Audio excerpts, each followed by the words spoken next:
안녕하십니까. 서울디지털대학교 부동산학과 학우 여러분, 반갑습니다. 오늘 강의를 진행하게 될 저는 서울 영등포구에 소재한 가브레셋 부동산 중개법인 대표 김정기입니다. 강의에 앞서 최근 부동산 경기에 대해서 잠깐 살펴보면 금리 인상과 급격한 경기 하락으로 인해서 부동산 가격이 상당히 많이 하락되고 있는 침체기가 시작이 되었습니다. 이런 경기 상황에서 우리 서울디지털대학교 부동산학과에 재학 중인 학생 여러분들께서도 사업을 하고 계시는 분도 계시고 직장을 다니시는 분도 계실 텐데 상당히 어려운 현실에 직면하고 있는 것이 사실입니다.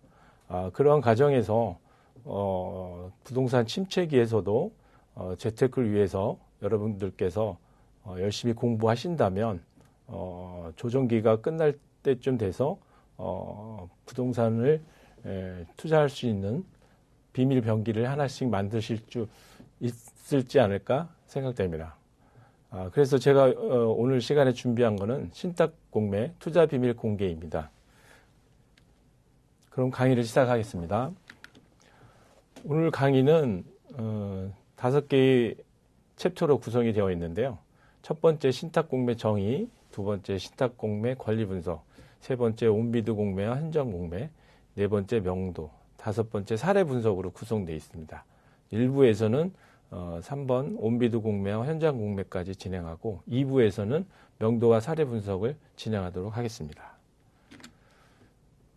그럼 신탁공매 정의 시작하겠습니다. 신탁공매 정의에 대한 부분에서는 총 5가지 챕터로 진행할 건데요.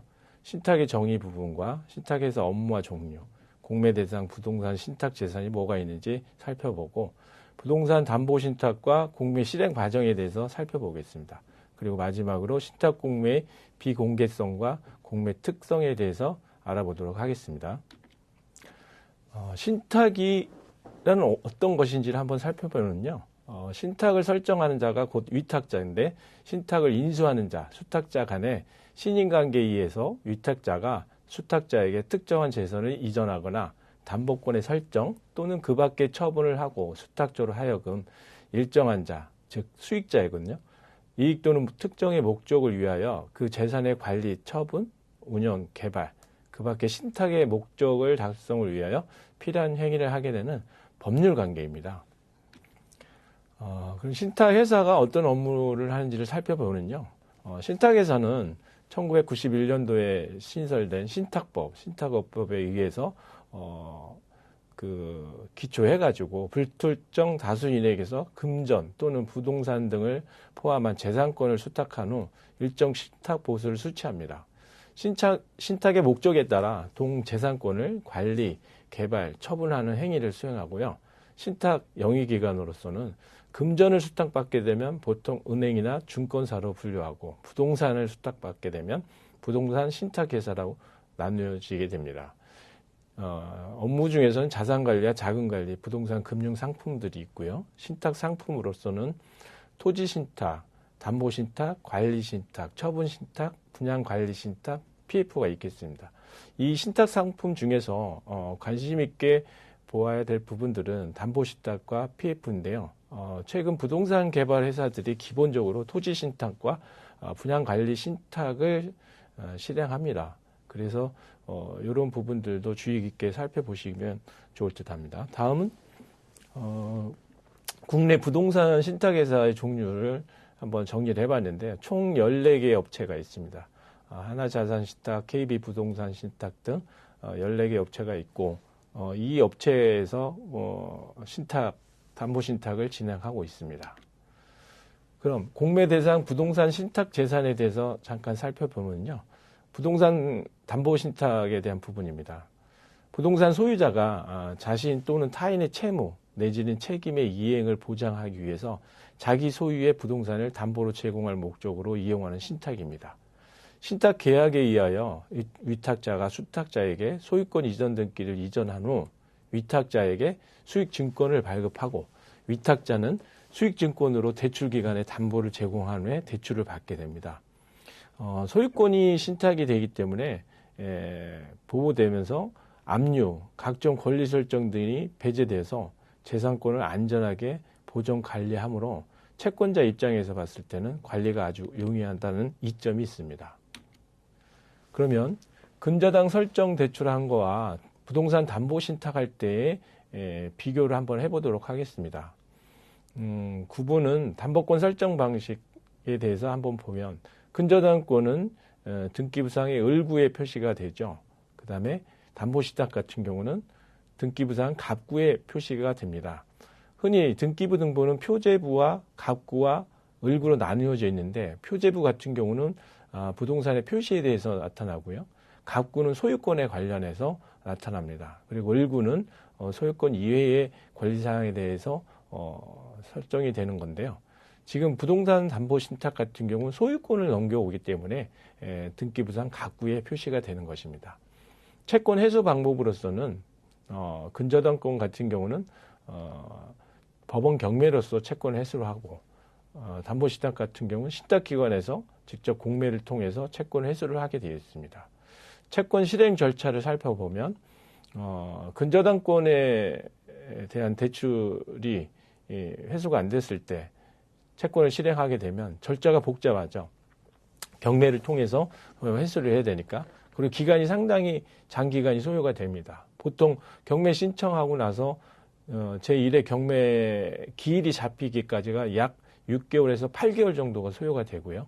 또 경매 진행 과정에서 여러 가지 이해관계인 때문에 더 경매 기간이 늦어질 수도 있습니다. 그런 면에 반해서 담보신탁 같은 경우는 절차가 간편하고 단시간이 소요가 되고 일반 공개시장에서 공매이기 때문에 담보부동산의 고가 매각이 가능할 수 있습니다. 파산재단 구성 여부에 대해서 한번 보면요. 근저당권 같은 경우는 파산재단에 포함이 됩니다. 왜냐하면 소유권 자체가 지금 채무자 소유이기 때문에 채무자가 만약에 파산을 하게 되면 파산재단에서 청산하는 절차를 거치게 되지만 담보신탁 같은 경우는 채무자가 파산을 하더라도 소유권 자체가 넘겨와 있기 때문에 파산재단에서는 제외가 됩니다. 다음은 신규 임대차 후순위 권리 설정인데요. 담보 설정했을 때 근저당권 같은 경우는 후순위 설정이 가능하죠. 그리고 신규 임대차로 소액 임차인의 최우선 변제금 배제 불가라고 얘기를 하는데 만약에 이제 경매에 들어가게 되면 후순위 임차인이라 할지라도 최우선 변제 금액이 있습니다. 그거는 보장을 해줘야 되기 때문에 근저당권에 기해서 채권자 같은 경우가 담보 금액이 줄어들 수 있는 위험 요소가 있죠. 그러나 담보신탁 같은 경우는 신규 임대차 등 후순위 권리가 전혀 배제가 되고 있기 때문에 담보 가치를 유지할 수 있다는 장점이 있습니다. 추가 대출이 가능하느냐에 따라서 근저당권 같은 경우는 가능하고요. 담보신탁 같은 경우는 불가능합니다.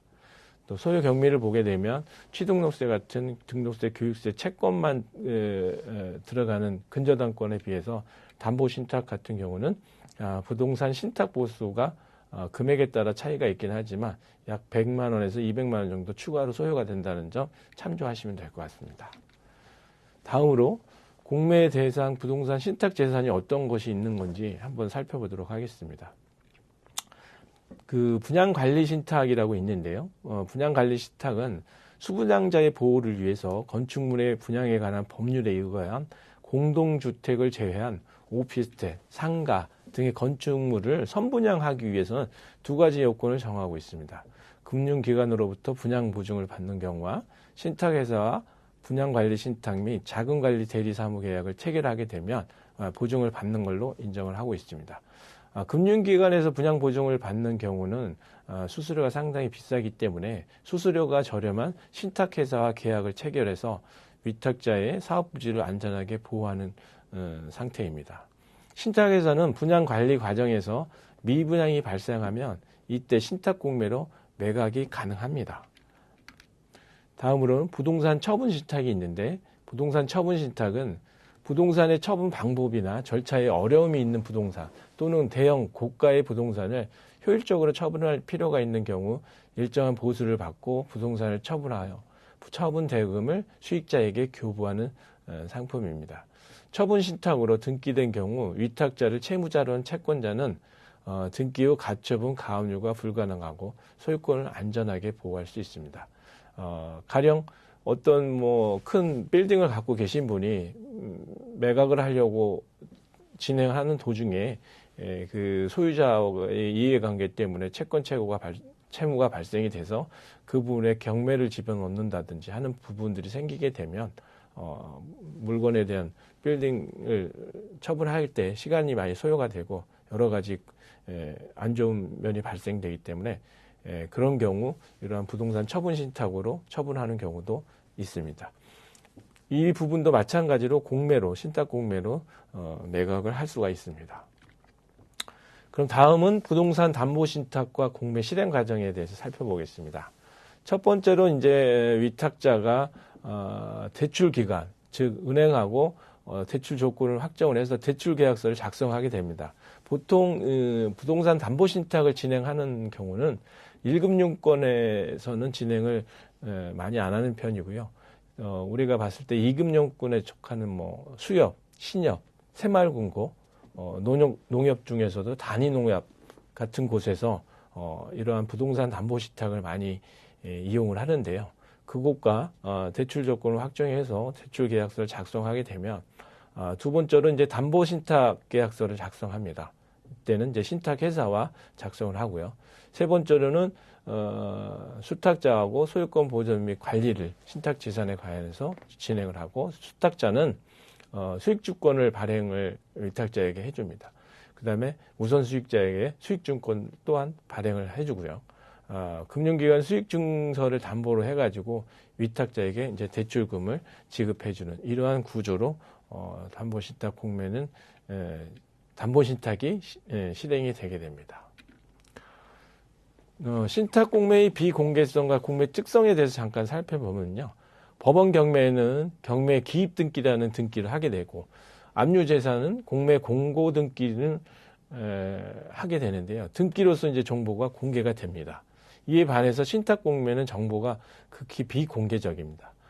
일간 신문에 한번 일회로 신탁 공매를 할 수도 있고, 그다음에 온비드 상에서 신탁 공매를 할 수도 있는데 이거는 쉽게 지나가기 때문에 상당히 정보가 비공개적일 수도 있고 공개를 하지 않는 부분들도 있습니다.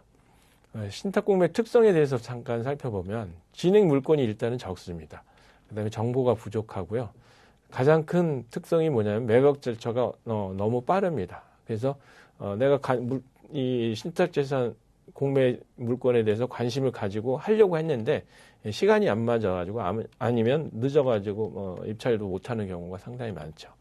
그다음에 매각 금액이 너무 큰 경우가 많습니다. 아까 말씀드렸다시피 부동산 개발 회사가 주로 이용하는 게 이제 토지 신탁이라든지 부동산 PF 분양형 관리 신탁을 많이 이용하는데 보통 그 매각 금액들 자체가 100억대라든지 1000억대가 넘어가는 물건들이 많이 있습니다.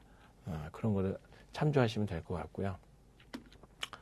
신탁 공매의 비공개성과 공매 특성에 대해서 여기서 이제 저희가 노려볼 만한 신탁 공매 물건이 있습니다. 아까 말씀드렸다시피 주로 큰 물건들이 있는 반면에 우리 일반 투자자가 투자할 수 있는 소액으로 투자할 수 있는 물건들도 있는데 미준공 상태의 건축물 신탁 공매 같은 경우는 토지 신탁에서 주로 많이 나오는 공매 물건이고요. 두 번째 준공 상태 통매각으로 신탁을 할 때도 이런 건 금액대가 상당히 크기 때문에 일반인이 접근하기는 좀 무리가 있습니다. 저희가 이제 일반인 투자자들이 노려볼 수 있는 것들은 바로 이제 세 번째, 네 번째에 나타나 있는 준공 상태의 개별 매각하는 개별 물건들에 대한 신탁 공매와 담보 신탁을 했는데 채무 불이행을 해가지고 신탁 공매로 나오는 경우가 많습니다. 이때는 이제 뭐 아파트, 빌라, 주택, 토지, 상가 같은 경우들이 주로 해당이 되겠습니다. 다음으로는 신탁 공매 권리 분석에 대해서 한번 살펴보겠습니다. 부동산 신탁 재산의 공매 절차가 어떻게 되는지 한번 알아보고요. 신탁 공매 시 알아야 될 내용에 대해서 살펴보겠습니다. 그리고 신탁 재산 공매에 대해서 권리 분석을 어떻게 하는지 잠깐 한번 살펴보도록 하겠습니다. 그 부동산 신탁재산 공매 절차 같은 경우는 제일 먼저 이제 환가 요청을 합니다. 환가 요청이란 말은 위탁자가 대출금 변제를 이행하지 아니한 경우 우선 수익자는 수탁자에게 환가를 요청하죠. 일단 이자를 내거나 대출금 변제할 때가 되었는데 변제를 하지 않으면 우선 수익자, 즉 은행 같은 경우는 수탁자한테 이거 공매해서 저희 대출금을 반환시켜 주십시오라고 이제 요청하게 됩니다. 그러면 수탁자는 감정평가를 하게 되고 감정평가 금액을 가지고서 최초 매각 예정 금액의 이제 기초로 삼습니다.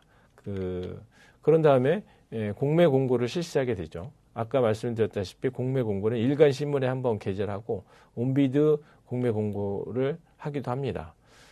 그 내용은 공매 부동산의 개요, 공매 내용 및 공매 결과, 차수별 시행 일자와 시행 장소에 대해서 공고를 하고요.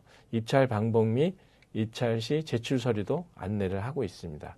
이 공고를 기반으로 해서 공매가 이제 실시가 됩니다. 공매 방법은 온비드 공매와 신탁회사 본사에서 진행하는 현장 공매로 나누어지는데요. 입찰 방법은 공매 공고문에 기재되어 있습니다. 그것을 보시고 참조하시면 될 것 같습니다. 이렇게 공매가 실시되고 나서 낙찰이 되거나 아니면 육찰이 되는 두 가지 상황이 되는데요. 낙찰이 되었을 때는 계약 후 5일 이내에 낙찰 후 5일 이내에 신탁회사와 계약서를 작성을 해야 되고 낙찰 후 30일 이내에 아마도 잔금을 내는 일정으로 통보를 하게 됩니다. 그러면 낙찰을 계약 체결을 해가지고 하실 수도 있고 만약에 잔금을 치르지 않게 되면 그 부분에 대해서는 다시 공매가 진행이 될 수도 있을 겁니다. 그럼 대금 미납을 했을 땐 재공매를 실시를 하고요.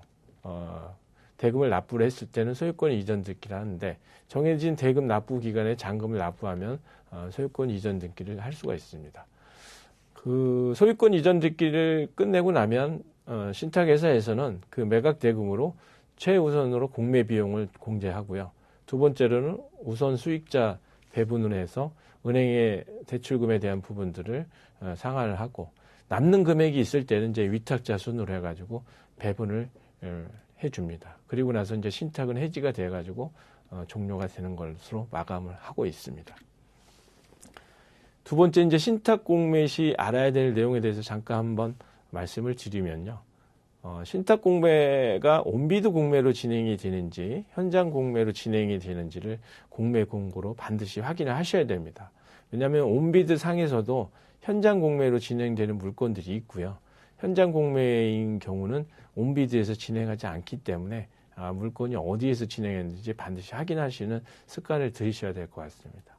그리고 두 번째는 감정평가에 따른 최초 매각 예정 가격을 확인하셔야 되는데 아까도 공매 신탁사가 감정평가를 실시한다고 했는데 기존에 감정평가가 되어 있으면 따로 특별히 감정평가를 다시 하지는 않습니다. 그거에 근거해서 하는데 시세조사를 통해서 기초가격이 높은지를 확인하는 이유는 뭐냐면 통상 감정평가 금액보다 한 130% 이상을 최초 매각 예정 가격으로 잡는 경우가 많습니다. 그렇게 하는 이유는 그렇게 해야지만이 위탁자라든지 수익자로부터 너무 싸게 매각이 되는 불상사가 나오지 않기 위해서 그렇게 신탁회사가 처리를 하는 거거든요. 그래서 최초 매각 예정 가격이 지금 시세와 맞는 건지 시세보다 높은 건지 아니면 시세보다 저렴한 건지는 반드시 현장 조사를 통해서 확인을 하셔야 될 것 같습니다. 다음은 이제 유찰 계약에 대한 부분인데요. 아까도 말씀드렸다시피 신탁 공매 같은 경우는 입찰 기간 자체가 상당히 빠르게 입찰이 진행이 되기 때문에 대부분 유찰이 되는 경우가 상당히 많이 있습니다.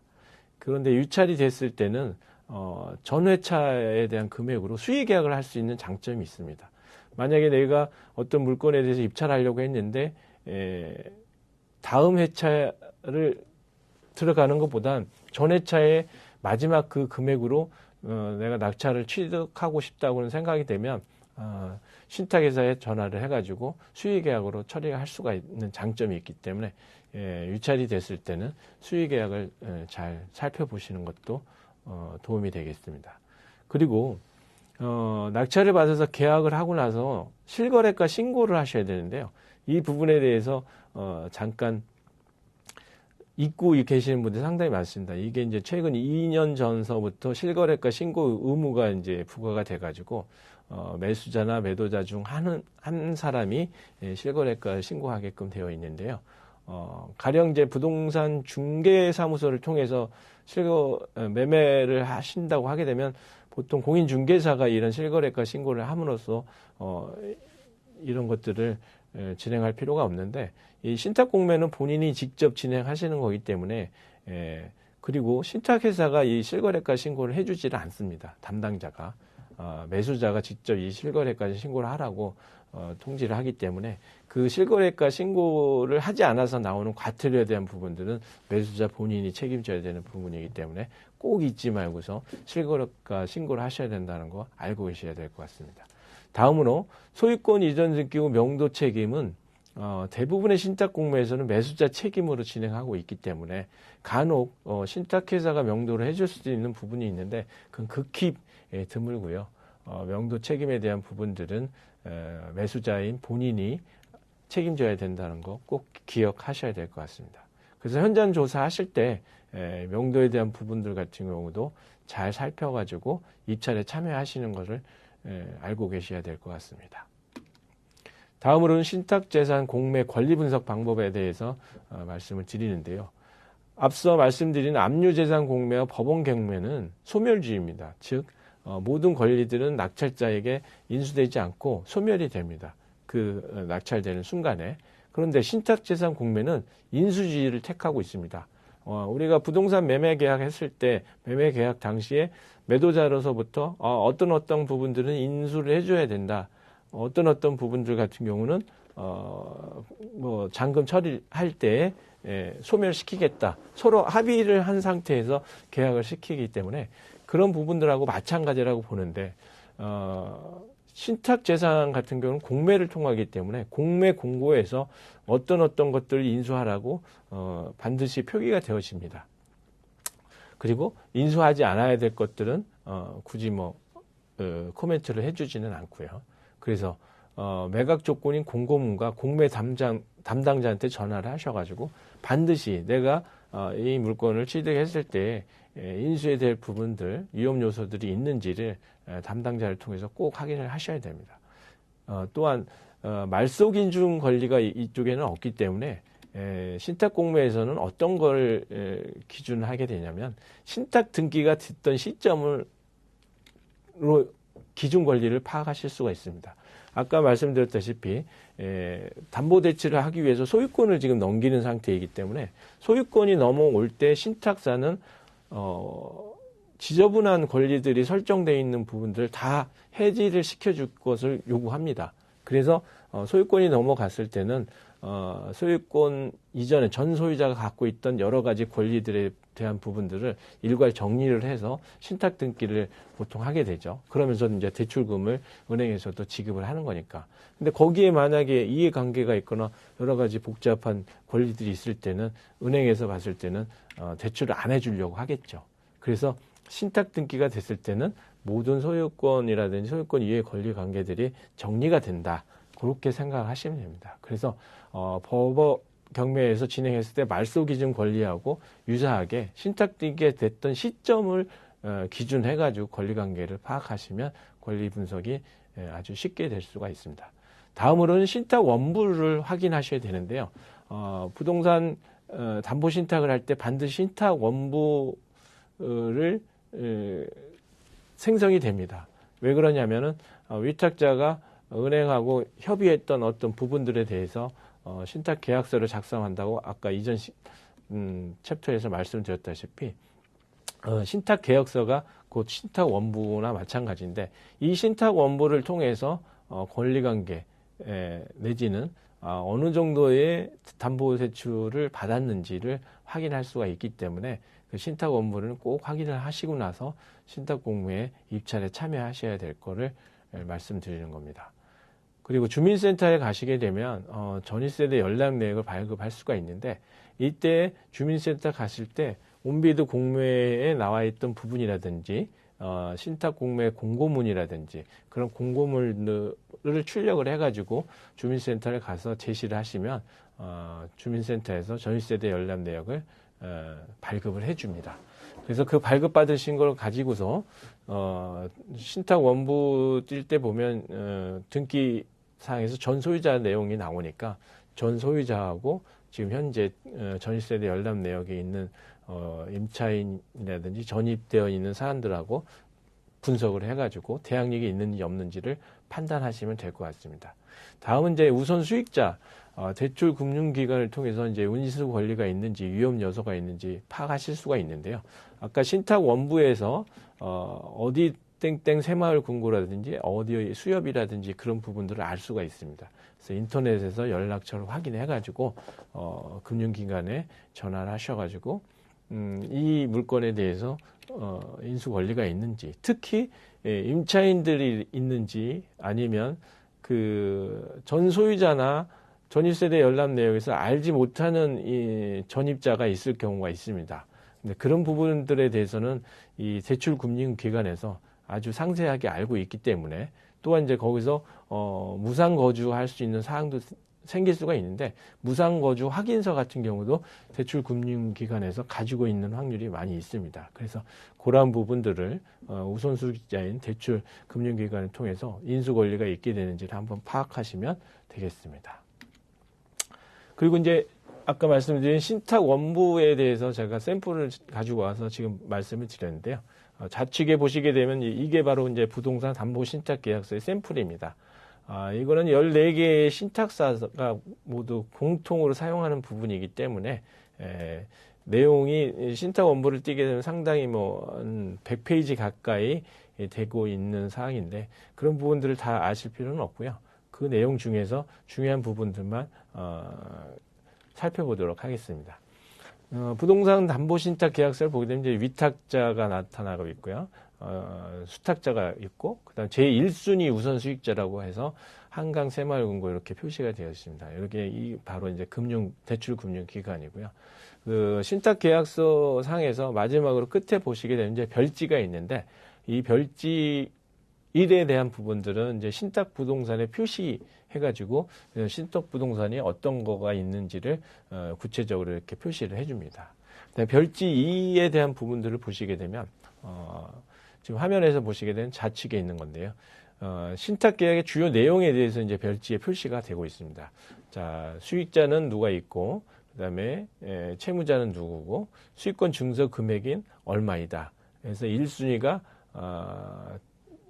7억 4,300이라는 금액으로 이렇게 표시가 되듯이 대출을 해주는 우선 수익자가 새마을금고에서 7억 4천 얼마큼의 수익권 증서를 가지고 있다는 걸 알 수가 있습니다. 이 부분에서 이제 자세히 보셔야 될 게 이 1순위 금액이 곧 대출 금액이 아닙니다. 그래서 대출 금액이 아니기 때문에 여기에서는 이제 대출 원금이 얼마인지는 대출 기관하고 문의를 하셔가지고 파악하시면 될 것 같습니다. 그리고 별지 3번에서는 신탁 보수에 관한 약정을 하고 있습니다.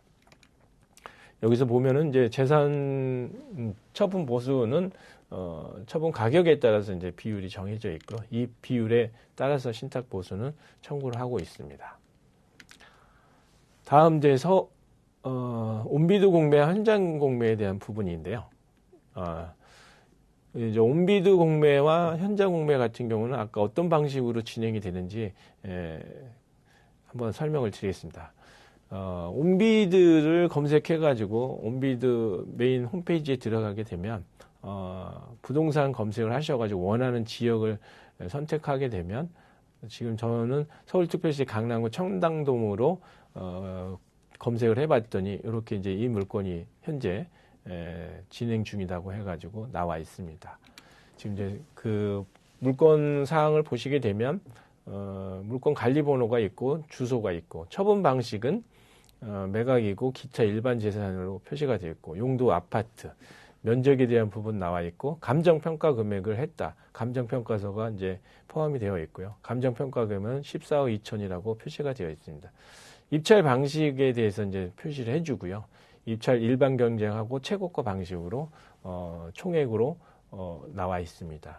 입찰 기간에 대해서 이제 나와 있는데 12월 19일 10시에서 12월 19일 날 7시까지, 그러니까 10시부터 시작해가지고 오후 5시까지 입찰하는 기간 입찰이기 때문에 이 시간에 잘 맞추셔가지고 입찰하시게 되면 되겠습니다. 그리고 유찰 횟수는 이제 총 5회까지가 지금 유찰이 됐다는 걸 표시해주고, 입찰 기관은 지금 신한자산신탁에서 진행하는 거고, 입찰 담당자 정보가 아래 공개가 되어 있습니다. 그래서 아까 말씀드렸다시피 이 물건에 대해서 궁금한 사항은 이 담당자한테 전화를 하셔가지고 진행하시면 될 것 같습니다. 이렇게 이제 첫 화면에서는 표시가 되어 있고요. 회차별 입찰 정보를 보게 되면 입찰 시작 첫 회가 시작이 된 부분들이 12월 5일에서 시작이 됐고, 마감하는 부분을 보게 되면 12월 19일 날이 마지막 회차로 진행이 됩니다. 이 보게 되면은 약 2주 정도 만에 이 물건 하나가 만약에 낙찰이 된다고 가정했을 때 물건이 채권을 회수할 수 있는 상황으로 바뀌게 되겠죠. 그래서 담보권자 입장에서 봤을 때는 상당히 빠른 시간 안에 채권을 회수할 수 있기 때문에 아주 유용하게 채권 회수할 수 있는 장점이 되겠습니다. 반면에 이제 위탁자 입장에서는 너무 빠른 시간에 자기 소유의 물건들이 신탁으로 인해서 뺏기는 상황이 되기 때문에 이런 안 좋은 점도 있을 수는 있겠죠. 그래서 이제 첨부 파일로서는 공매 공고가 있고 매매 계약서가 있습니다. 이 매매 계약서 같은 경우는 실제로 내가 낙찰을 받았을 때 이 매매 계약서에 근거해서 매매 계약을 체결한다는 뜻을 나타내고 있습니다. 그래서 매매 계약서 내용도 만약에 낙찰하기 전이라도 어떤 내용에 포함이 되어 있는지는 면밀하게 한번 검토를 하셔야 될 것 같습니다. 그리고 공매, 온비드 공매에서 신탁 공매에 대한 부분들이 어떻게 나온지를 한번 샘플로 보여드리는 건데요. 공매 대상 물건에 대해서 쭉 나와 있고 1번서부터 8번까지 101호, 701호까지 공동주택 아파트에 대한 부분입니다. 면적에 대해서 나와 있고 대지 면적도 표시가 되어 있죠. 그다음에 이제 물건에 대한 입찰 금액에 대해서 또 1번 물건서부터 8번 물건까지 나누어져 있습니다.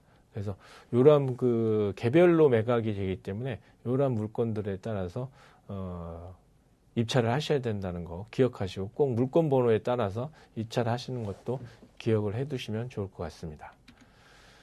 그리고 이제 공매 공고에서 항상 볼 수 있는 부분이 뭐냐면 일괄 입찰하고 입찰의 이제 무효 및 취소에 대한 부분들에 대해서 언급을 하고 있습니다. 그래서 이제 항상 노란 줄로 신탁회사가 꼭 읽어보시라는 뜻에서 노란 줄로 밑줄을 그어가지고 공고를 하고 있습니다. 다음에 이제 소유권 이전할 때 매수자는 항상 공매 물건의 현상 그대로 임대보증금이 있으면 임대보증금, 그 다음에 근저당권, 전세권 등의 제한물건을 일체를 인수해야 된다. 또 지금 기존 이해관계자, 임차인이라든지 전입자 등의 정리는 매수자 책임으로 한다는 것을 항상 달아둡니다. 그래서 매수가 이거를 매수하는 사람들이 다 인수를 해야 되는 부분 때문에 초보자라든지 이런 신탁공매를 진행해보지 않으신 분들 같은 경우는 선뜻 겁부터 많이 나죠. 이 뭐 어떤 사항이 있는지도 모르는데 내가 이걸 낙찰을 받았다가 어떤 손해를 볼 수도 있겠구나라는 부분 때문에 쉽게 입찰을 못하는 부분들도 많이 있습니다. 그래서 이 온비드 신탁공매 같은 경우가 입찰자가 그렇게 많지 않은 이유이기도 하죠. 그다음 명도 책임에 대한 부분도 나와 있는데 모든 명도 책임은 매수자 부담으로 진행을 하고 있습니다. 또한 제세 공과금 같은 경우도 모든 계약 기준 이후에 대한 부분들 같은 경우는 매수자가 물어야 될 부분들도 있으니까 이런 제세 공과금이 어떤 게 있는지도 확인이 필요할 때가 있습니다. 이 공매는 이제 신한자산신탁에서 지금 공매 공고를 낸 부분이고요. 선수인이 임차인 내지 대항력이 인정되는 임차인에 관한 내용은 공매 관련 세부사항 문의처럼 문의해 주시기 바랍니다. 그래서 전에도 말씀을 드렸지만 공매가 신탁이 될 상황에서는 소유권이 이전이 될 때 거기에 임차인이 있거나 또는 이해관계자가 있는 사항들이 됐을 때는 신탁회사에서 어느 정도 정리가 된 부분들을 넘겨봤습니다. 가령 이 정리가 안 된 부분들이 있을 때 은행에서 대출을 쉽게 해주지는 않고요. 정리의 권리관계가 깨끗해야 신탁에서는 신탁을 맞는 사항들이 많습니다. 그래서 담당자한테 전화를 해보게 되면 그렇게 큰 위험 요소가 있지는 않고, 만약에 위험 요소가 있는 부분들은 이 공매 공고란에 표시가 되어 있기 때문에 그거에 관해서 매수자가 파악을 하면 될 것 같습니다. 다음으로는 현장 공매에 대한 부분들을 설명을 드릴 건데요. 현장 공매는 어떻게 이제 알 수가 있느냐? 아까도 말씀드렸지만 이제 공매 공고를 예전에는 일간 신문에 공고를 합니다. 신문에 게재를 해가지고, 그래서 그걸 보고서 알 수도 있었는데, 지금은 인터넷이 많이 발달이 되었기 때문에 14개 신탁회사의 홈페이지에 들어가게 되면 이렇게 투자 정보라든지 현장 정보 내에서 공매라는 공매 카테고리가 따로 별도로 있습니다. 그거를 찾아 들어가서 보시게 되면 이렇게 공매 물건에 대한 물건들이 딱 리스트가 나와 있습니다. 그래서 이제 파란 부분들이 현재 진행되는 물건들이고, 빨간 것들은 공매가 완료됐다는 뜻입니다. 이런 물건들을 이제 쭉 살펴보시게 되면 내가 원하는 물건이 있을 때는 그런 물건들을 찾아가지고 입찰을 하시면 되고, 지금 보시는 물건들 같은 경우는 자세히 한번 보시게 되면 대부분이 부동산 개발을 해서 도중에 분양이 잘 되지 않다거나 매각이 잘 안 되는 상황이 도래했을 때 신탁회사가 그 부분들을 나서서 정리를 하는 부분들에 대한 물건들이 많이 있다는 걸 보실 수가 있을 겁니다. 그래서 금액대가 상당히 다 큽니다. 보통 몇백억, 몇천억 정도 되는, 그리고 부동산의 캐파도 상당히 큰 부분이 있고요. 그런 부분들을 한번 일일이 살펴보시고서 내가 투자할 물건들을 결정하셔도 될 것 같습니다. 다음으로는 그 신탁 물건인 공매 입찰 공고는 마찬가지로 이렇게 공고가 나오는데, 반드시 현장 공매는 여기서 접수 및 입찰 장소를 게재를 합니다. 이게 온비드 공매인지 그다음에 현장 공매인지는 여기서 파악을 하셔야 되는데, 접수 및 입찰 장소란을 보시게 되면 당사 사업관리본부 회의실에서 입찰을 실시한다는 걸 표시할 수가 있습니다. 그래서 요거는 한국토지신탁 본사, 보통 테헤란로 쪽에 신탁회사들이 많이 배치가 되어 있는데요. 그 테헤란로 137 코레이타워 17층에서 현장 공매를 실시합니다. 라고 이렇게 이제 공고를 하고 있는 상황이니까, 현장 공매가 실시가 될 때는 반드시 이런 신탁회사를 방문해서 공개 입찰을 하는 사항들을 생각하시고서 입찰을 진행하시면 될 것 같습니다. 이상으로 이제 1부를 마치도록 하겠습니다. 감사합니다.